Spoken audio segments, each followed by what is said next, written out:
kush ka dobi nga kjo retorik? Okej, mund të jetë për konsum, po cila është dobia e kësaj retorike? Sepse duhet thënë është diskutuar mjaft nga analistët ndërkombëtar mundësia që nëse bëhet paqja në Iran, pikërisht Turqia mund të shndrohet në objektivin e radhës. Dhe kjo do të ishte e jashtëzakonshme.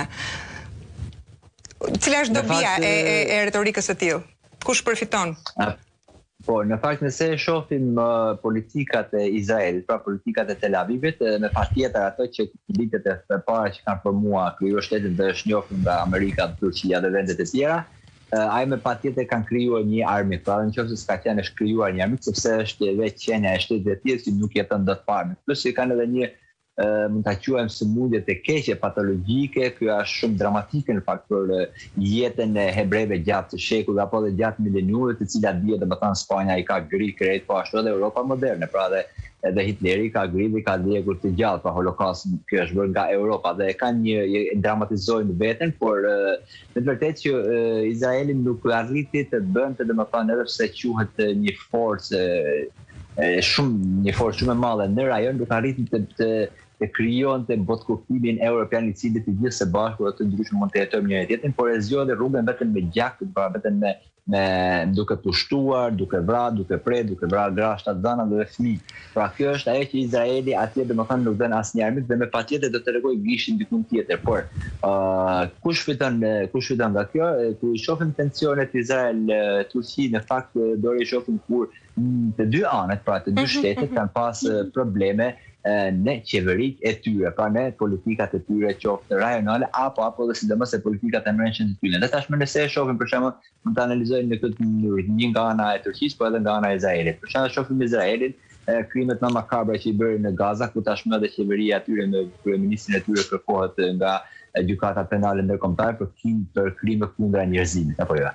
Edhe kjo është flet arrest, por a do të arrestohet atje? Pastaj filloi me Gazën, pra nuk ka gjë pa bërë. Po kemi vetëm Gazën, kemi Libanin, kemi Sirin, pra kemi pikërisht këtë ekspansionizëm që e quajn ministri i jashtëm, nuk është vetëm Gaza. Kemi një shtrirje, një përshkallëzim rajonal i cili mund të arrijë edhe në Turqi. Madje sipas Sokol të kërkoj ndjes, dua të referohem diçka konkrete, jo vetëm le të themi retorikave. Sipas ministrit të jashtëm, ai ka dënuar në mënyrë specifike marrëveshjet e fundit të mbrojtjes mes Izraelit, Greqisë dhe Kiprës, duke etiketuar bashkëpunim kundra vendeve muslimane, pra një aleancë ushtarake kundra vendeve muslimane. Kemi një gjë konkrete apo jo? Jo më retorik do të vras, do të pres.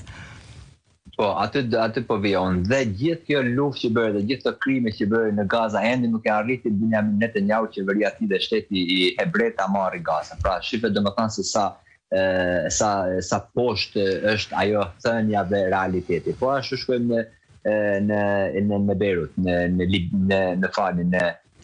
në pjesën e Beirutit deri tek lumi atë ku tashmë ende vazhdojmë bombardimit dhe tani që po flasim së bashku. Po ashtu edhe në Siri, po në të gjithë rajonin, pra Izraeli me ato çfarë flet nuk arrin të bëjë me fush, ka teknologjinë, bombardon dhe shkrije bën çdo gjë rrafshehi, por nuk arrin ta marrë pra asnjë gjë. Dhe e tjera do të më qëndrojnë në këmbë qeveria e saj dhe shteti i tyre dhe kanë nxjerr këtë retorik, pra duke krijuar armiq me patjetër armiq të fortë, pra sepse me armiq të vegjël nuk mundet të binden më hebrejt dhe sidomos pas luftës së 45 ditët e fundit me luftën me Iranin që për të thuhet nga rajoni, pra dhe nga Izraeli që mbi 4 milion, 3 milion, 4 milion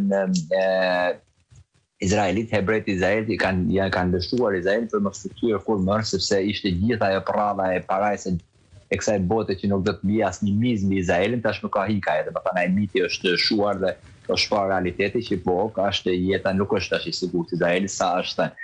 Dhe me pa nga ana e Turqisë, normalisht Turqia është një vend, unë nuk e quaj se shteti nuk është musliman, por vend, domethënë popullsia, mallësia, shumica e popullit është musliman dhe quhet si një shtet musliman, përse është edhe ajo që ka ndjekur, domethënë që ka marrë të gjitha borxhet e Osmanlisë, pra është një shtet i ri, Republikë e re, por që ka pranuar edhe të kaluarin e saj Osmanli.